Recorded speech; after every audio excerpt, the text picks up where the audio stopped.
Okay, so we know the United States loves to use the exchange rate as an excuse for why Canadians are not going to the United States.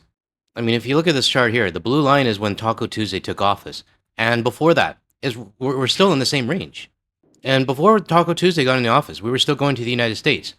But now you get people like this, who seem to think that the exchange rate is now an issue. The other really important component to this conversation is the exchange rate. I want to say that it was right about a 70 cents to the dollar, and we have always known that that is pretty close to the bottom of the exchange rate where it just doesn't make financial sense for Canadians to shop here. Yeah, you don't speak for me, Mr. Bellingham Chamber of Commerce, dude. Now, if you follow my channel, you know I can't stand the exchange rate excuse, and many of you can't stand it either. And I did see one comment from someone that they basically said, the reason why the United States keeps using the exchange rate is because it's power. And they're flexing their muscles because their currency is stronger than ours, for now. But I was having a conversation with one of our good friends of the channel, Professor Wayne Smith from the Toronto Metropolitan University. You might have seen him on his many interviews with CBC as well as CTV, Global, and City TV, pretty much all of the Canadian networks. And Wayne kind of helped me see this in a different way when it comes to the exchange rate, because every time they spew it, they're actually educating their own citizens. So in today's video, Wayne's going to help us out with another Wayne Explains. And just a heads up to everyone, Wayne and I are going to be doing another live stream on Sunday. It'll most likely be Sunday morning Eastern time. So look out for my YouTube post on the confirmed date and time. Alright, I'm going to hand it over to Wayne Smith. Hello, GTL. It's nice seeing you all. Welcome to another Wayne Explains. We've been talking a lot about exchange rates and how, they don't really affect Canadians necessarily going down to the US. It does a little bit, but very minimally. But I thought I would explain how this could really work in terms of tourism. One of the things that's really interesting is, what if we looked at how exchange rate affects prices around the world? So let's have a little conversation about this. And this is a really, I think, an interesting way of looking at it. Wayne Explains. So what is an exchange rate? Basically is the relative value of money from one country versus another. So there's a standard ratio where it's how much foreign capital your home currency can secure in the global market. So if you're buying globally, if I had $1 Canadian, I could buy 100, I could buy 64 cents of an American dollar, sort of in and around there. So we also have the base versus quote. So in this one, we're using euros, and we're comparing, for example, how much a euro can get in Canada versus the US. And then we talk about a nominal exchange rate, where we can look at how we set a nominal rate. We set the domestic prices, how that's going to affect overall. So we're going to look at all sort of the bottom two, especially, and a little bit of all three in this conversation. And I thought what we would look at a little bit about it is, exchange rates exist for balance of trade, is they're for monetary policy rules to set, and then to try and control inflation between places. And this one has a little less of what we're talking about today, but this is why they exist and why they're here. However, one of the things I want to look at today is I want to do a bit of a comparison. If you're a European traveler and you're coming to Toronto or going to the US, so Kansas City for that, but in this case, I wanted to compare two relatively equal places. So we're going to look at Toronto and we're going to look at Chicago, relatively equal in size, relatively equal in kind of the tourism ladder strategy. So they're on the same sort of levels, very well-known cities, but maybe not that top tier. They're not New York, Paris, or London type thing, but they're definitely on that sort of next tier. Everyone knows where they are. So I thought we would do a really interesting case study here, looking at the two places. So what we're going to do is look at, if you're a traveler from the Eurozone and you're booking a 7-night mid-range holiday, we wanted to compare Toronto versus Chicago, all right? And in this case, we're going to be looking at identical standards of hospitality, 3-star lodging, dining, and attractions, complete with a local, and we're going to look at the taxes and how the taxes are going to affect all these types of things as well. So in this case, when we take a look at it, the accommodations. So if we take a look at the average hotel rate. So I went last month and we used the basic hotel rate for the city for a 3-star hotel for last month. So it was 275 Canadian dollars and then 285 US dollars in Chicago. Really not that different, $10, right? However, when we start putting the 4% municipal accommodations tax plus a 13% HST, it ends up costing us $321 Canadian per night. Chicago applies a 17.4% hotel tax, raising the daily bill to $335 USD. So when we look at the final bill, there's literally just $100 between the two. Not a big deal. However, when we start looking at the exchange rate, we see that we're basically 1,400 euros versus 2,000 euros. That starts to have a bit of a difference and shows you what exchange rate can do in terms of travel. When we take a look at restaurant taxes and restaurant fees, right? So the average meal in Toronto, when we look at the numbers, is about $110 Canadian for a couple. Toronto versus Chicago, which is about $120 for the two. So once again, not a big difference. And in Toronto, you have a 30% HST, where Chicago downtown applies an additional 11.5% local restaurant tax. So we start looking at this and we start thinking, this is kind of interesting. So, and then what we did was we added an 18% tax and we kept that equal for both, thinking, okay, you're probably going to pay them both.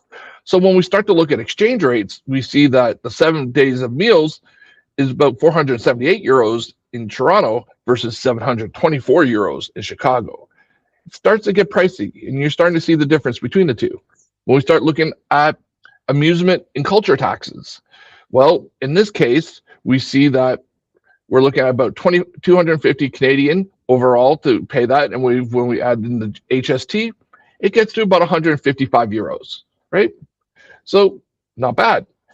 At $280 USD, they have a 9% amusement tax on top of the standard amusement fees, leading to a net cost of 241 euros. So we're starting to see a major gap kind of out. But even though the prices in pure dollars are very similar, as we'll see on the next chart here, overall, if you just looked at pure dollars and you looked at pure costs of the two trips, they're really not that different, right? Overall, you're talking a difference of less than $200. Right? If there was no exchange rate, it'd be apples to apples, no exchange rate. You're talking about $200 difference. It's probably not going to change anyone's mind. However, when we start flipping them into euros, we then look at the difference between a 2,000 euro trip versus an almost 3,000 euro trip, and that is a big difference. So overall, we're looking at the trip to Toronto, even with comparable prices, right, in pure dollars. Well, then talking about $1,000 difference. So this is a kind of a really interesting thing, which kind of brings me to a couple points. The first point is that if you're one of our Eurozone friends, come to Canada. We're going to be significantly cheaper for you. And we will not give you all the hassles that you get with our friends in the US, potentially, right? The second thing is, when they talk about the exchange rate down south, they're actually doing us a favor. Most Americans don't know the exchange rate exists, especially those who don't live near the border. So when they start hearing these kind of rates, all of a sudden, our economy is not doing so well. I can get a really good vacation in Canada for a lot cheaper. Why not come? You're going to get over the border. You're going to have a good experience here, right? You're going to be able to experience Canadian nature, Canadian cities, the diversity of the country. They're actually doing us the best marketing favor they could possibly be doing us, telling everyone that, oh, the exchange rate is keeping back. Well, if you flip that to 2 seconds of thinking, oh, that means if it's too expensive for them to come to Canada, it's cheaper for me to go there. So they're doing us a favor. Take it. When the enemy's making a mistake, don't interrupt them. And this is a perfect example of that. The last thing I sort of want to talk about here is this idea that economy, import dollars and matter. That tourism is export dollars really matters. It means when their dollars coming in, it's new money into an economy.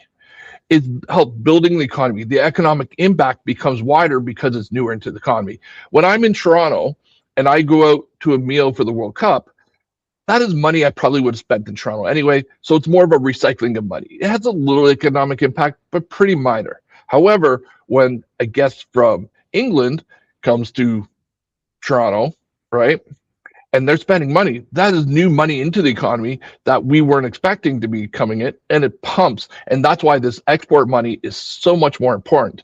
So the exchange rate helps provide a way of us understanding on a world basis the relative value of money. So I hope this was an interesting Wayne Explains, and hopefully next time we can have a deep conversation about, when we see these things, the Americans saying, oh, Canadians can't come because the exchange rate's too high. Thank you. You're doing us a favor. Back to you, GTL. Thanks for that, Wayne. And it's definitely a new way for me to think about it. Because anytime we hear a tourism official or a chamber of commerce or government officials say Canadians are not coming due to the exchange rate, well, it's actually teaching US citizens that it's cheaper to come to Canada. And this has been proven. I have seen comments on social media where US citizens didn't realize that it's actually cheaper to spend their money in Canada and that they automatically get a 30% discount. But for the viewers in Europe, I do hope that Wayne's presentation did help to kind of put an apples to apples comparison if you were planning to visit Canada or the United States. Sure, we might not have the glitz and glam of Hollywood and Times Square, New York, the Disneylands and the Disney Worlds, Universal Studios, but if you come to Canada, your chances of being in a mass shooting is pretty low compared to the United States.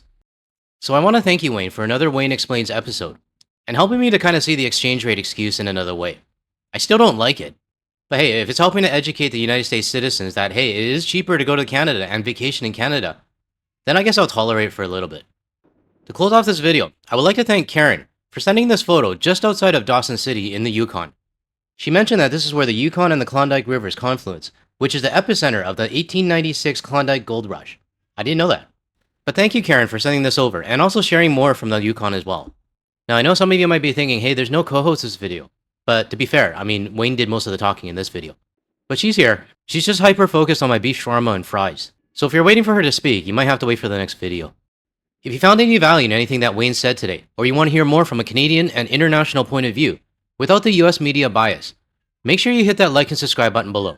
That way you'll be notified of my future videos. And don't forget to hit the bell icon and select all as well. Now, if you want to see more of my videos, check out the ones that are going to show up on your screen shortly. Thanks, everyone. I'll catch you in the next one.